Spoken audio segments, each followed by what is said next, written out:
وَإِذَا قُرِئَ الْقُرْآنُ فَاسْتَمِعُوا لَهُ وَأَنصِتُوا لَعَلَّكُمْ تُرْحَمُونَ۔ الحمدللہ والصلاة والسلام علی رسول اللہ۔ اعوذ باللہ من الشیطان الرجیم، بسم اللہ الرحمن الرحیم۔ آج کی کلاس کا آغاز ہم سورہ حامیم سجدہ کی آیات سے کریں گے۔ 54 اس کی آیات ہیں۔ قیام مکہ کے تیسرے دور میں نازل ہوئی اور اس سورہ مبارکہ کا دوسرا نام فصلت بھی ہے، یعنی کھول کر تفصیل سے بیان کی گئی۔ اس کے مضامین کی طرف چلیے تو پہلی 8 آیات میں اللہ تعالیٰ قرآن کا تعارف کرواتے ہیں کہ یہ کتاب بشارت دینے والی بھی ہے اور خبردار کرنے والی بھی۔ اس کی آیات کھول کھول کر بیان کی گئی ہیں، لیکن کافر اسے سننا نہیں چاہتے اور کہتے ہیں کہ ہمارے دلوں پر غلاف چڑھے ہوئے ہیں۔ اللہ فرماتے ہیں کہ اب یہ اپنی جگہ عمل کریں اور مسلمان اپنا عمل کریں۔ نبی کریم صلی اللہ علیہ وسلم کی بشریت اور رسالت کے متعلق بات کی گئی ہے اور توحید پر استقامت کی دعوت دی گئی ہے۔ فرمایا گیا کہ تمہارا خدا تو بس ایک ہی خدا ہے، لہٰذا تم سیدھے اسی کا رخ کرو۔ اب تک قرآن پڑھتے پڑھتے ہم اس حقیقت کو جان چکے ہیں الحمدللہ کہ اس کائنات کی سب سے بڑی حقیقت اور آخرت میں کامیابی کی کنجی دراصل یہی ہے کہ اللہ کو ایک مانا جائے اور اسی کی طرف رخ کر کے اسی کی فرما برداری اور اطاعت کی جائے۔ اللہ فرماتے ہیں کہ مشرکین برباد ہوں گے، یہ منکر آخرت بھی ہیں اور زکوٰۃ بھی ادا نہیں کرتے، اور ایمان لا کر نیک عمل کرنے والوں کے لیے نہ ختم ہونے والا اجر ہے۔ آیت نمبر 9 سے لے کر 12 تک میں توحید کے دلائل ہیں کہ اللہ خالق بھی ہے، رب العالمین بھی ہے۔ اسی نے 6 دن میں زمین اور آسمان کو بنایا اور زمین میں برکتیں رکھ دیں۔ آسمان پہلے دھواں تھا اور زمین اور آسمان کو وجود میں آنے کا حکم دیا تو وہ فرما بردار ہو کر وجود میں آ گئے۔ 7 آسمان ہیں اور ہر آسمان کے لیے الگ الگ احکامات جاری کیے گئے۔ یہ ساری منصوبہ بندی اللہ تعالیٰ عزیز اور علیم کی طرف سے ہے۔ اس کے بعد آیت نمبر 13 سے 18 تک میں اللہ تعالیٰ تاریخی دلائل دیتے ہیں کہ قریش مکہ کی طرح قوم عاد اور قوم سمود دونوں کو توحید کی دعوت دی گئی، لیکن انہوں نے زمین میں تکبر کیا، اور اللہ ایسی طاقتور ہستی ہے جو ایسی متکبر قوموں کو آسمانی یا زمینی عذاب کے ذریعے سے ہلاک کر سکتی ہے۔ پھر اللہ تعالیٰ فرماتے ہیں کہ عاد ایک ایسی متکبر قوم تھی جو زمین میں ناحق تکبر کا مظاہرہ کرتی تھی اور چیلنج کیا کرتے تھے کہ ہم سے زیادہ طاقتور کون ہے، اور اللہ فرماتے ہیں کہ ان کو یہ نہ سوجا کہ جس خدا نے ان کو پیدا کیا ہے وہ ان سے زیادہ طاقتور ہے۔ فرمایا یہی حال سمود کا تھا، دونوں کو ہلاک کیا گیا اور ان لوگوں کو بچا لیا گیا جو ایمان لائے تھے اور بچ بچ کر زندگی گزارتے تھے۔ آیت نمبر 19 سے 29 تک میں اللہ کے دشمنوں کا اخروی انجام بتایا گیا کہ قیامت کے دن اللہ کے دشمنوں کو اکٹھا کیا جائے گا، ان کے کان، ان کی آنکھیں اور ان کی جلد ان کے خلاف گواہی دے گی، اور یہ کافر اپنے جسم کی کھالوں سے کہیں گے کہ تم نے ہمارے خلاف گواہی کیوں دی؟ تو وہ کہیں گی کہ ہمیں اس خدا نے گویائی دی جس نے ہر چیز کو گویا کر دیا ہے۔ قرآن میں ہم آگے جا کے یہ بھی پڑھیں گے کہ زمین بھی گواہی دے گی اور اس کے علاوہ ہمارے مختلف اعضاء بھی گواہی دینے والے ہوں گے۔ اللہ تعالیٰ یہاں پر یہ ارشاد فرماتے ہیں کہ تم دنیا میں جرائم کرتے وقت جب چھپتے تھے تو تمہیں یہ خیال کیوں نہ آیا کہ کبھی تمہارے اپنے کان، تمہاری آنکھیں اور تمہارے جسم کی کھالیں تم پر گواہی دیں گی، بلکہ تم نے تو یہ سمجھا تھا کہ تمہارے بہت سے اعمال کی اللہ کو خبر بھی نہیں ہے۔ پھر اللہ تعالیٰ فرماتے ہیں کہ یہ کافر کہتے ہیں کہ قرآن کو نہ سنو اور اس کی تلاوت کے دوران شور برپا کرو تاکہ تم غالب آ سکو، تو انہیں اللہ بدترین عذاب سے دوچار کرے گا، اور اللہ کے دشمنوں کی جزا یہ ہے کہ وہ دوزخ میں داخل ہوں۔ اللہ فرماتے ہیں کہ روز قیامت وہ لوگ جو بگڑے ہوئے لوگوں کے پیروکار یا فالوورز تھے وہ اللہ سے درخواست کریں گے کہ ہمیں گمراہ کرنے والے انسانوں اور جنوں کو دکھا دے تاکہ ہم انہیں اپنے قدموں تلے روند ڈالیں اور وہ ذلیل ہو جائیں۔ آیات 30 سے لے کے 36 میں بہت خوبصورت آیات ہے، ان کا مطالعہ ضرور کیجیے گا۔ اللہ تعالیٰ یہ بات ارشاد فرماتے ہیں کہ جو لوگ یہ کہتے ہیں کہ اللہ ہمارا رب ہے اور پھر اس پر ثابت قدم رہے، یقیناً ان پر فرشتے نازل ہوتے ہیں اور ان سے کہتے ہیں کہ نہ ڈرو نہ غم کرو، تو اللہ کو مان لینا صرف کافی نہیں ہے، بلکہ پھر ماننے کے بعد اللہ کے لیے ثابت قدمی دکھانا لازم ہے۔ ایسے لوگوں کے لیے اللہ فرماتے ہیں کہ جب فرشتے نازل ہوتے ہیں تو کہتے ہیں خوش ہو جاؤ اس جنت کی بشارت سے جس کا تم سے وعدہ کیا گیا ہے، اور وہاں تمہیں جو کچھ تم چاہو گے وہ تمہیں ملے گا، اور ہر چیز جس کی تم تمنا کرو گے وہ تمہاری ہوگی۔ دنیا میں تو ہم کہتے ہیں نا ہزاروں خواہشیں ایسی کہ ہر خواہش پہ دم نکلے، لیکن جنت وہ ہے جہاں ہر تمنا پوری ہوگی۔ پھر اللہ تعالیٰ ان لوگوں کا جو ایمان لاتے ہیں اور ثابت قدم رہتے ہیں ان کا کام بتاتے ہیں کہ ان کا کام کیا ہے، کہ اور اس شخص سے اچھی بات اور کس کی ہوگی جس نے اللہ کی طرف بلایا اور نیک عمل کیا اور کہا کہ میں مسلمان ہوں، یعنی خود بھی نیک عمل کیا اور دوسروں کو بھی بلایا اور اپنی مسلمانیت پر ثابت قدم بھی رہا اور پر اعتماد بھی رہا۔ پھر اللہ تعالیٰ اس راستے پر چلنے والوں کو دوبارہ نصیحت کرتے ہیں جو پیچھے بھی ہم نے پڑھی تھی کہ نیکی اور بدی یکساں نہیں، تم بدی کو اس نیکی سے دفع کرو جو بہترین ہو، اور اس کا نتیجہ اللہ تعالیٰ کیا بتاتے ہیں کہ جو دشمن ہے وہ تمہارا دوست بن جائے گا۔ اور ظاہر ہے کہ یہ بھی ایک بڑا مشکل کام ہے کہ برائی کے جواب میں بھلائی کی جائے، لیکن اللہ فرماتے کہ نہ صرف بھلائی کرو بلکہ بہترین بھلائی کرو۔ اس کے بعد اللہ فرماتے ہیں کہ یہ صرف ان لوگوں کو نصیب ہوتی ہے جو صبر والے ہیں، اور اللہ فرماتے ہیں کہ اگر تم شیطان کی طرف سے کوئی اکساہٹ محسوس کرو تو اللہ کی پناہ مانگ لیا کرو، اس لیے کہ شیطان تو بدی کے مقابلے میں زیادہ بدی کرنے کے لیے اکسایا کرتا ہے۔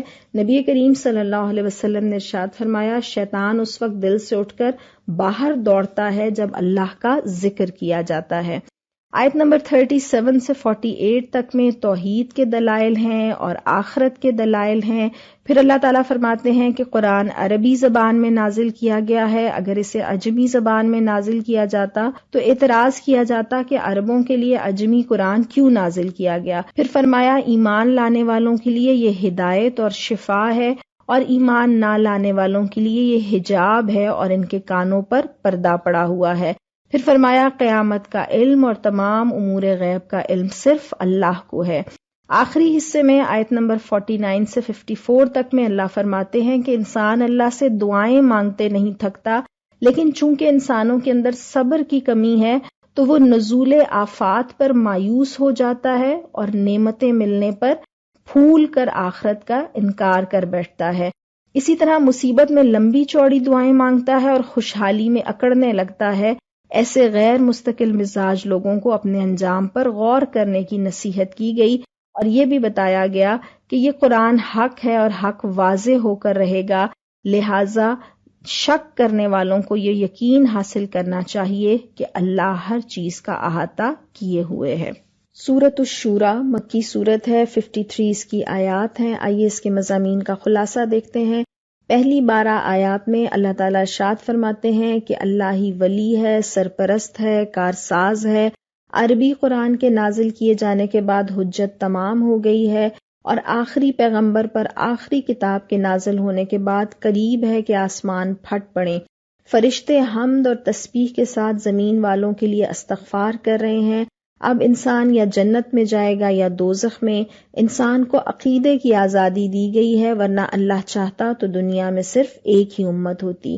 پھر اللہ فرماتے ہیں کہ اللہ ہی نے آسمانوں اور زمین کو پیدا کر کے انسانوں اور مویشیوں میں جوڑے بنائے اور دنیا میں پھیلا دیے، لیکن کوئی چیز بھی اللہ کی طرح نہیں ہے، وہ ہر بات کو سنتا اور ہر چیز کو دیکھتا ہے، سارے اختیارات اسی کے ہاتھ میں ہیں۔ آیت نمبر 13 سے لے کر 20 تک میں اللہ تعالیٰ دین کو قائم کرنے کا حکم دیتے ہیں، اور یہ بات ارشاد فرماتے ہیں کہ دین کو قائم کرنے کا فریضہ تمام رسولوں پر لازم کیا گیا تھا۔ اور پھر اللہ تعالیٰ ارشاد فرماتے ہیں کہ لوگوں میں دین کے آ جانے کے بعد اختلاف کی اصل وجہ یہ تھی کہ وہ آپس میں ایک دوسرے پر زیادتی کرنا چاہتے تھے، اس لیے علم آ جانے کے بعد شک کا رویہ اختیار کرتے ہیں۔ پھر اللہ فرماتے ہیں کہ قرآن کے نازل کیے جانے کا مقصد یہ ہے کہ زمین پر عدل قائم ہو اور قیامت آ کر رہے گی، اور انسان کو دنیا اور آخرت دونوں کے لیے محنت کرنی چاہیے۔ اللہ تعالیٰ دونوں جہانوں کا ثواب دینے پر قادر ہے۔ اس حصے میں ہم آیت نمبر 15 کو دیکھ لیتے ہیں۔ اللہ تعالیٰ ارشاد فرماتے ہیں اے محمد صلی اللہ علیہ وسلم، اب تم اسی دین کی طرف دعوت دو جس طرف تمہیں حکم دیا گیا ہے، اور اس پر مضبوطی کے ساتھ قائم ہو جاؤ، اور ان لوگوں کی خواہشات کا اتباع نہ کرو۔ ان سے کہہ دو کہ اللہ نے جو کتاب بھی نازل کی ہے اس پر میں ایمان لایا، اور مجھے یہ حکم دیا گیا ہے کہ تمہارے درمیان انصاف کروں۔ اور ساتھ یہ فرمایا کہ اللہ ہمارا بھی رب ہے اور تمہارا بھی، ہمارے اعمال ہمارے لیے اور تمہارے اعمال تمہارے لیے۔ اللہ تعالیٰ آگے جا کے ارشاد فرماتے ہیں کہ اہل ایمان دنیا میں قیامت کے عذاب سے ڈرتے ہیں، اور اس کے برخلاف اہل کفر دنیا میں نہیں ڈرتے لیکن قیامت کے دن لرزنے لگیں گے۔ آیت نمبر 21 سے لے کر 22 تک میں اللہ تعالیٰ ارشاد فرماتے ہیں کہ اللہ کے قانون کے مقابلے میں کافروں کا جو خود ساختہ انسانی قانون ہے، اس کی اللہ تعالیٰ نے ہرگز اجازت نہیں دی ہے۔ اللہ کے قانون پر ایمان لا کر عمل کرنے والے ہی کامیاب ہوں گے۔ آیت نمبر 23 سے لے کر 43 تک میں اہل ایمان اور اہل استقامت کی صفات بیان کی گئی ہیں۔ اہل ایمان کا اجر و ثواب بتایا گیا، اور اللہ تعالیٰ اپنے بندوں کو خوشخبری دے رہا ہے کہ اللہ غفور بھی ہے اور قدردان بھی ہے۔ وہ بندوں کی توبہ بھی قبول کرتا ہے اور گناہوں کو معاف بھی کرتا ہے، اور دعوت کو قبول کر کے نیک اعمال کرنے والوں کے فضل میں اضافہ فرماتا ہے اور انکار کرنے والوں کو سزا دیتا ہے۔ اللہ کے خزانے بہت وسیع ہیں، لیکن وہ نپا تلا رزق دیتا ہے، ورنہ انسان زمین پر بغاوت کر دے۔ اللہ تعالیٰ اپنے بندوں سے باخبر ہے اور انہیں دیکھ رہا ہے۔ آسمان میں، زمین میں، سمندر اور ہوائیں اس کی نشانیاں ہیں، جس میں ہر صابر اور شاکر انسان کے لیے دلائل موجود ہیں۔ پھر اللہ تعالیٰ فرماتے ہیں کہ جو لوگ دین کو قائم کرنے والے ہوں گے اور شریعت کو قائم کرنے والے ہوں گے، ان کے یہ 10 اوصاف ہیں۔ نمبر 1 یہ کہ وہ اللہ پر بھروسہ کرتے ہیں، پھر بڑے بڑے گناہوں سے بچتے ہیں، بے شرمی کے کاموں سے، فواحش سے بچتے ہیں، غصہ آ جائے تو درگزر کر جاتے ہیں، اللہ کے احکامات کی تعمیل کرتے ہیں، نماز قائم کرتے ہیں، آپس کے معاملات مشورے سے چلاتے ہیں۔ شورا کا لفظ یہاں پر آیا، یعنی اسلام میں ڈکٹیٹرشپ یا آمریت کی گنجائش نہیں ہے۔ اس کے بعد اگلی صفت ہے کہ انفاق کرتے ہیں اور زیادتی کا مقابلہ کرتے ہیں، اور پھر آخری بات فرمائی کہ برائی کا بدلہ ویسی ہی برائی ہے، لیکن جو ظلم کے بعد بدلہ لے اسے ملامت نہیں کی جا سکتی، بالخصوص جو لوگوں پر ظلم ڈھاتے ہیں اور زمین پر ناحق زیادتی کرتے ہیں، ان سے بدلہ لیا جا سکتا ہے، لیکن بدلے اور انتقام کے بجائے صبر اور درگزر حوصلے کی بات ہے۔ آیت نمبر 44 سے لے کر 46 میں اللہ تعالیٰ ارشاد فرماتے ہیں کہ جسے اللہ گمراہ کر دے اس کے لیے کوئی سرپرست نہیں جو اسے راستہ دکھائے، اور جب یہ عذاب کو دیکھیں گے تو ان پر خشوع طاری ہو جائے گا، لیکن انہوں نے خود اپنے آپ کو خسارے میں مبتلا کیا۔ آیت نمبر 47 سے لے کر 50 تک میں اللہ تعالیٰ ارشاد فرماتے ہیں کہ قیامت کے دن ٹال نہیں سکے گا، اور اللہ کی بادشاہت ثابت کر کے یہ بتایا گیا کہ ہر چیز کا اختیار اللہ کے پاس ہے۔ اولاد کے سلسلے میں اللہ نے فرمایا کہ کسی کو صرف لڑکیاں دیتا ہے، کسی کو صرف لڑکے دیتا ہے، کسی کو لڑکیاں لڑکے ملا جلا کر دیتا ہے، اور کسی کو بانجھ رکھتا ہے۔ یہ سارے اختیارات صرف اللہ ہی کے ہیں۔ آخری حصے میں آیت نمبر 51 سے 53 تک میں اللہ کے نبی صلی اللہ علیہ وسلم کی رسالت کے برحق ہونے اور پچھلے رسولوں پر کی گئی وحی کے مطابق ہونے کی دلیل بیان کی گئی، اور فرمایا گیا کہ کسی انسان کی یہ شان نہیں کہ اللہ اس سے کلام کرے مگر وحی کے ذریعے یا پردے کی اوٹ سے یا فرشتہ بھیج کر۔ پھر فرمایا کہ آپ صلی اللہ علیہ وسلم برحق ہیں، اور آپ صلی اللہ علیہ وسلم پر بھی اسی طرح وحی کی جا رہی ہے۔ پہلے آپ کو علم نہ تھا کہ کتاب کیا ہے اور ایمان کیا ہے، اور رسول صلی اللہ علیہ وسلم صراط مستقیم کی طرف رہنمائی کر رہے ہیں۔ یہ اللہ کا راستہ ہے، اور اللہ ہی تمام امور کا فیصلہ کرنے والا ہے۔ سورۃ الزخرف مکی سورت ہے، 89 آیات ہیں، اور اس کا مرکزی مضمون بھی یہ ہے کہ آسمان اور زمین کے الہ کو بادشاہ تسلیم کرو اور اسی کی حاکمیت کو تسلیم کرو۔ پہلی 8 آیات میں اللہ تعالیٰ ارشاد فرماتے ہیں کہ ہم نے اس قرآن کو عربی زبان میں نازل کیا، اور یہ کتاب مبین ہے، یعنی کھلی کتاب ہے، تاکہ لوگ عقل سے کام لیں، اور فرمایا کہ جو قومیں اپنے نبی کا مذاق اڑاتی ہیں انہیں ہلاک کر دیا گیا، حالانکہ وہ قریش سے زیادہ طاقت رکھتی تھیں۔ ساتھ یہ فرمایا کہ در حقیقت یہ ام الکتاب میں ثبت ہے، یعنی یہ کتاب اس ام الکتاب سے ماخوذ ہے جہاں سے تمام انبیاء کی کتاب میں ماخوذ ہیں۔ آیت نمبر 9 سے لے کر 14 تک میں اللہ تعالیٰ ارشاد فرماتے ہیں کہ قریش اللہ کو خالق تو مانتے ہیں لیکن اس کی ربوبیت پر غور نہیں کرتے کہ کس طرح اس نے زمین میں راستے بنائے، آسمان سے پانی نازل کیا، مردہ زمین کو زندہ کیا، اور اسی طرح تم روز قیامت اٹھائے جاؤ گے۔ اللہ ہی نے جوڑے بنائے اور کشتیوں اور جانوروں کی صورت میں سواریاں فراہم کی تاکہ تم اللہ کی نعمتوں کو یاد رکھو اور اللہ کی قدرت کا اعتراف کر لو۔ اسی حصے میں سواری پر سوار ہونے کی دعا بھی ہے جس میں ہم یہ کہتے ہیں کہ اللہ ہی نے ان کو ہمارے لیے مسخر کیا، ورنہ ہم انہیں قابو میں رکھنے کی سکت نہ رکھتے تھے، اور ایک روز پلٹ کر اللہ ہی کی طرف جانا ہے۔ آیت نمبر 15 سے لے کر 25 تک میں شرک فی الذات کی تردید ہے کہ اللہ کا کوئی جز نہیں ہے، خالق مخلوق جیسا نہیں ہو سکتا، نہ خالق مخلوق کا حصہ ہے اور نہ مخلوق خالق کا حصہ، یعنی نہ خالق کی اولاد ہے اور نہ کوئی صفات اور اختیارات میں خالق کا شریک ہے۔ اللہ تعالیٰ فرماتے ہیں کہ یہ لوگ فرشتوں کو اللہ کی بیٹیاں مانتے ہیں حالانکہ خود ان کو بیٹے پسند ہیں، فرشتے تو بس رحمان کے بندے ہیں اور انہیں بیٹیاں قرار دینے کی کوئی دلیل ان کے پاس نہیں ہے۔ آیت نمبر 26 سے 45 تک میں قریش کو ان کے جد امجد حضرت ابراہیم علیہ السلام کی دعوت کی روشنی میں بتایا گیا کہ محمد صلی اللہ علیہ وسلم کی دعوت توحید بھی دعوت ابراہیمی کے عین مطابق ہے۔ حضرت ابراہیم علیہ السلام نے صاف کہہ دیا تھا اپنے والد اور اپنی قوم سے کہ میں آپ لوگوں کے معبودوں سے بیزار ہوں اور میرا تعلق صرف اس سے ہے جس نے مجھے پیدا کیا اور وہی میری رہنمائی کرے گا۔ یہی دعوت نبی صلی اللہ علیہ وسلم کی ہے، لیکن قریش قرآن کو جادو کہہ کر انکار کر رہے ہیں اور فضول سوال اٹھا رہے ہیں۔ ان کا سوال یہ تھا کہ یہ قرآن دونوں شہروں یعنی مکہ اور طائف کے بڑے آدمیوں میں سے کسی پر نازل کیوں نہ ہوا؟ تو اللہ فرماتے ہیں کہ یہ تو تیرے رب کی رحمت ہے، یہ لوگ تقسیم نہیں کر سکتے۔ اور پھر اللہ تعالیٰ فرما رہے ہیں کہ دنیا میں تو میں نے گزر بسر کے اوقات مختلف لوگوں میں تقسیم کر دیے ہیں اور کچھ لوگوں کو دوسرے لوگوں پر فوقیت دی ہے۔ اور ایک بڑی ہی اہم بات اللہ فرماتے ہیں کہ اگر یہ اندیشہ نہ ہوتا کہ سارے لوگ ایک ہی طریقے کے ہو جائیں گے، یعنی سارے لوگ کفر کی طرف دوڑ پڑیں گے، تو ہم کفر کرنے والوں کے گھروں کی چھتیں اور ان کی سیڑھیاں جن سے وہ اپنے بالا خانوں میں چڑھتے ہیں اور ان کے دروازے اور ان کے تخت سب چاندی سونے کے بنا دیتے۔ یہ تو محض حیات دنیا کی متاع ہے، یعنی اللہ کے نزدیک اس دنیا کی قدر و قیمت ایک مکھی یا مچھر کے پر کے برابر بھی نہیں ہے۔ پھر اللہ فرماتے ہیں دوبارہ کہ جو شخص رحمان کے ذکر سے غفلت برتتا ہے تو ہم اس پر ایک شیطان مسلط کر دیتے ہیں، وہ اس کا ساتھی بن جاتا ہے اور پھر ایسے لوگوں کو راہ راست پر آنے سے وہ روکتا ہے۔ ذکر کیا ہے؟ رحمان کے ذکر سے غفلت برتنا اللہ کی یاد بھی ہے، اس کی طرف سے آئی ہوئی نصیحت بھی ہے اور یہ قرآن بھی ہے۔ اللہ تعالیٰ فرماتے ہیں کہ یہ لوگ روز قیامت پچھتائیں گے، اور نبی کریم صلی اللہ علیہ وسلم کو تسلی دی گئی کہ آپ بہروں کو سنا نہیں سکتے اور اندھوں کو راستہ نہیں دکھا سکتے۔ ہدایت یہ کی گئی کہ قرآن کو مضبوطی سے تھامے رہیں، یہی صراط مستقیم ہے اور یہی آپ صلی اللہ علیہ وسلم اور قوم کے لیے نصیحت ہے۔ آیت نمبر 46 سے لے کر 56 تک میں اللہ تعالیٰ نے حضرت موسیٰ اور فرعون کا تذکرہ کیا کہ فرعون نے اللہ کی حاکمیت سے انکار کیا۔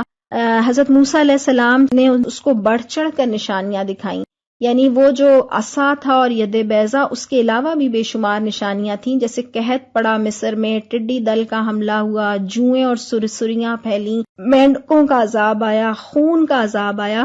اور یہ سب جب عذاب آتے تو وہ حضرت موسیٰ سے دعا کرواتے، لیکن جب وہ عذاب ٹل جاتے تو پھر وہ کفر کی راہ پر چل پڑتے۔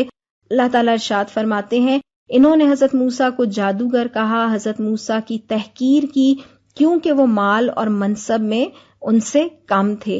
فرعون کا دعویٰ تھا کہ وہ رب اعلیٰ ہے اور وہ الہ ہے، وہ اپنے آپ کو کلی اختیارات کا مالک سمجھتا تھا۔ اس نے اپنی قوم سے پوچھا کہ کیا میرے لیے مصر کی بادشاہت نہیں ہے اور کیا مصر کے یہ دریا میرے زیر تصرف نہیں ہے؟ اور اللہ فرماتے ہیں کہ ان دعووں کے باوجود بالآخر کار وہ غرق ہونے والوں میں شامل ہوا۔ اللہ تعالیٰ اس سورہ مبارکہ میں ارشاد فرماتے ہیں کہ فرعون ہر آمر کی طرح اپنی رعایا کو ہلکا سمجھتا تھا اور عوام کا جرم یہ تھا کہ وہ ایسے آمر کی اطاعت کرتی تھی. اسی لیے جابر سلطان کے سامنے کلمہ حق کہنے کو حدیث میں افضل ترین جہاد کہا گیا ہے. اور سورہ مومن میں ہم نے دیکھا تھا کہ وہ جو فرعون کے دربار میں وہ جو مومن شخص تھا جس نے کلمہ حق کہا تھا. آیت نمبر 57 سے 67 تک میں اللہ تعالیٰ ارشاد فرماتے ہیں کہ حضرت عیسیٰ علیہ السلام کا جب ذکر کیا گیا تو مکہ کے لوگوں نے مذاق اڑایا اور غل مچا دیا کہ تمہارے معبود اچھے ہیں کہ وہ جنہوں نے حضرت عیسیٰ کو اللہ کا بیٹا بنا لیا تھا. تو اللہ تعالیٰ ارشاد فرماتے ہیں کہ حضرت عیسیٰ نے تو اللہ کا تقوی اختیار کرنے اور اپنی اطاعت کرنے کا حکم دیا تھا اور کہا تھا کہ میرا اور تم لوگوں کا رب اللہ ہے، اسی کی اطاعت کرو. لیکن وہ لوگ اختلاف میں پڑ گئے اور ان ظالموں کے لیے دردناک عذاب ہوگا، اور روز قیامت آج کے گہرے دوست ایک دوسرے کے دشمن ہوں گے. آیت نمبر 67 سے لے کر 73 تک میں اللہ تعالیٰ توحید پر ایمان لانے والوں کا انجام بتاتے ہیں، اور اللہ فرماتے ہیں کہ متقین سے اللہ تعالیٰ ارشاد فرمائے گا کہ آج نہ تمہیں کوئی خوف ہے اور نہ ملال، تم اور تمہارے اہل خانہ جنت میں ہوں گے. وہاں سونے اور چاندی کے برتن گردش میں ہوں گے، ہر خواہش پوری ہوگی اور آنکھوں کی لذت کا سامان ہوگا اور ہر قسم کے میوے میسر ہوں گے. اس کے بعد آیت نمبر 74 سے لے کر 80 تک میں مجرمین کا انجام بتایا گیا ہے کہ یہ کافر سمجھتے ہیں کہ اللہ ان کی خفیہ باتیں اور سرگوشیاں نہیں سنتا، حالانکہ اللہ کے فرشتے تمام چیزیں لکھ رہے ہیں اور اللہ اپنی تدبیر کرے گا. آیت نمبر 81 سے لے کر 89 جو آخری حصہ ہے خلاصے پر مشتمل ہے. اللہ فرماتے ہیں کہ اللہ کی کوئی اولاد نہیں، وہ بے عیب ہستی ہے، اور نبی صلی اللہ علیہ وسلم کو فرمایا گیا کہ انہیں کھیل کود میں مگن رہنے دو یہاں تک کہ ملاقات کا دن آ پہنچے جس کا وعدہ کیا جا رہا ہے. اور اللہ تعالیٰ فرماتے ہیں کہ اللہ آسمان کا بھی الہ ہے اور زمین کا بھی الہ ہے، اور جو کچھ زمین اور آسمان کے درمیان چیزیں پائی جاتی ہیں ان کا بھی وہ بادشاہ ہے، اور کوئی شفاعت کا اختیار نہیں رکھتا. سفارش صرف ان لوگوں کی قبول ہوگی جو حق کی گواہی دیں گے. اور اللہ آخر میں فرماتے ہیں کہ جب مشرکین اللہ کو خالق مانتے ہیں تو پھر عقل سے کام نہیں لیتے. اور پھر آخری آیت میں فرمایا گیا کہ نبی صلی اللہ علیہ وسلم ان سے درگزر کریں، بہت جلد مشرکین کو انجام پتہ چل جائے گا. سورۃ الدخان مکی سورت ہے، 59 اس کی آیات ہیں. دخان دھوئیں کو کہا جاتا ہے. آئیے اس کی آیات کی طرف چلتے ہیں. پہلی 8 آیات میں اللہ تعالیٰ ارشاد فرماتے ہیں کہ اس قرآن کا نزول ایک مبارک رات میں ہوا جس میں حکیمانہ فیصلے کیے جاتے ہیں. یہ مبارک رات کون سی ہے؟ قرآن ہی ہمیں بتاتا ہے کہ یہ لیلۃ القدر ہے. اور اللہ تعالیٰ یہ بات ارشاد فرماتے ہیں کہ اللہ ہی رب ہے اور خالق ہے، وہ معبود ہے، وہی اگلوں اور پچھلوں کو زندگی اور موت دینے پر قادر ہے. آیت نمبر 9 سے لے کر 16 تک میں مشرکین کے رویوں کا ذکر ہے. اللہ تعالیٰ فرماتے ہیں کہ یہ مشرکین مکہ شک میں مبتلا ہو کر دنیا کو کھیل سمجھ کر کھیل رہے ہیں، اور ان لوگوں نے نبی کریم صلی اللہ علیہ وسلم کو مجنون قرار دیا ہے اور ایسا شخص جسے سکھایا اور پڑھایا گیا ہے. ان سے بدلہ لیا جائے گا اور اللہ کی گرفت بڑی سخت ہے. انہی آیات مبارکہ میں اللہ تعالیٰ ارشاد فرماتے ہیں کہ انتظار کرو اس دن کا جب آسمان صریح دھواں لیے ہوئے آئے گا اور وہ لوگوں پر چھا جائے گا. یہ ہے دردناک سزا. اور یہ کہتے ہیں کہ پروردگار ہم پر سے یہ عذاب ٹال دے، ہم ایمان لاتے ہیں. ان کی غفلت کہاں دور ہوتی ہے. ان کا حال تو یہ ہے کہ نبی آنے کے بعد بھی اس کی طرف متوجہ نہ ہوئے. اور اللہ فرماتے ہیں کہ اگر ہم عذاب ہٹا دیں تو پھر یہ وہی کچھ کریں گے جو پہلے کر رہے تھے. یہاں دھوئیں کے حوالے سے 2 چیزیں ہمیں ملتی ہیں. ایک بات تو یہ کہ نبی کریم صلی اللہ علیہ وسلم کے حوالے سے یہ آتا ہے کہ جب قریش کے لوگ اسلام قبول کرنے سے مسلسل انکار اور مخالفت کر رہے تھے تو نبی کریم صلی اللہ علیہ وسلم نے دعا کی کہ یوسف علیہ السلام کے قحط جیسے قحط سے میری مدد فرما. اور اس وقت شدید کال پڑا اور بھوک کی شدت سے برا حال ہو گیا، اور آخرکار ابو سفیان نے آ کر نبی کریم صلی اللہ علیہ وسلم سے کہا کہ آپ تو صلہ رحمی کی دعوت دیتے ہیں، آپ کی قوم بھوکوں مر رہی ہے، اللہ سے دعا کیجئے کہ اس مصیبت کو دور کر دیں. یہی زمانہ تھا جب قریش کے لوگ کہنے لگے کہ اگر ہم پہ سے یہ عذاب دور کر دیا جائے تو ہم ایمان لے کر آئیں گے. اور دوسری اس کی تشریح یہ ہے کہ دخان سے مراد وہ دھواں ہے جو علامات قیامت میں سے ہے، جس کے متعلق نبی کریم صلی اللہ علیہ وسلم نے فرمایا قیامت قائم نہ ہوگی جب تک کہ تم 10 علامات نہ دیکھ لو یا 10 علامات ظاہر نہ ہو جائیں۔ یہ دونوں چیزیں اس دخان کی تشریح میں ہمیں ملتی ہیں۔ اس کے بعد اگلی آیات میں چلیے تو 17 سے لے کر 33 میں اللہ تعالیٰ فرماتے ہیں کہ مشرکین مکہ کے رویے فرعونی ہیں۔ فرعون نے بھی زمین میں سرکشی کی تھی۔ حضرت موسیٰ نے اسے دعوت دی کہ اللہ کے مقابلے میں بڑے بننے کی کوشش مت کرو، لیکن وہ نہ مانا اور اسے ہلاک کیا گیا۔ تاریخ میں عبرت کا سامان موجود ہے، اور اللہ جب مجرموں کو ہلاک کرتا ہے تو نہ ان پر آسمان روتا ہے اور نہ زمین۔ اور اللہ فرماتے ہیں کہ پھر انہیں مہلت بھی نہیں دی جاتی، اور فرعون کے بارے میں یہ بات کہی گئی کہ وہ اختیارات کا ناجائز استعمال کرنے والا تھا، سرکش تھا، اور حد سے تجاوز کرنے والوں میں بڑے اونچے درجے کا آدمی تھا۔ آیت نمبر 34 سے لے کر 37 میں اللہ تعالیٰ نے قوم طبع کی ہلاکت کا تذکرہ کیا ہے کہ طبع بادشاہوں کا لقب تھا۔ یہ قوم سبا کی شاخ سے تعلق رکھتے تھے، اور اللہ تعالیٰ فرماتے ہیں کہ یہ بھی اسی طرح متکبر اور مغرور تھے جیسے مشرکین ہیں، اور ان مشرکین سے یہ پوچھا گیا کہ یہ بہتر ہیں یا قوم طبع کے لوگ؟ اللہ نے انہیں ہلاک کیا، یہ نافرمان اور مجرم تھے۔ آیت نمبر 38 سے لے کر 42 تک میں اللہ فرماتے ہیں کہ تخلیق کائنات بلا مقصد نہیں ہے۔ اللہ نے آسمان اور زمین اور ان کے درمیان چیزوں کو کھیل کے طور پر نہیں بنایا، بلکہ ایک خاص مقصد کے تحت کائنات کو پیدا کیا، اور قیامت ضرور برپا ہوگی اور وہاں پر کسی کو کوئی مدد نہ مل سکے گی، ایمان لانے والوں پر رحم کیا جائے گا۔ آیت نمبر 43 سے لے کر 50 میں اللہ فرماتے ہیں کہ گناہگار لوگوں کے لیے زقوم کا کھانا ہوگا، اور آگ ہوگی اور کھولتا ہوا پانی ہوگا۔ نستغفر اللہ۔ شک میں مبتلا لوگوں سے کہا جائے گا کہ تم با اقتدار اور با عزت بنتے تھے دنیا میں، اب عذاب کا مزہ چکھو۔ اور آیت نمبر 51 سے لے کر 57 تک میں اللہ تعالیٰ متقین کا انجام بتاتے ہیں کہ وہ مقام امن میں ہوں گے، انہیں باغ اور چشمے اور قیمتی ریشمی لباس اور بڑی آنکھوں والی حوروں سے نوازا جائے گا، انہیں جنت میں دوبارہ موت نہیں آئے گی، اور یہ اللہ کا خاص فضل ہوگا، اور در حقیقت یہی بڑی کامیابی ہے۔ اور آیت نمبر 58 59 آخری آیات میں اللہ فرماتے ہیں کہ قرآن کو اللہ نے نبی کریم صلی اللہ علیہ وسلم کی اپنی زبان عربی میں یاد دہانی کے لیے آسان بنایا ہے۔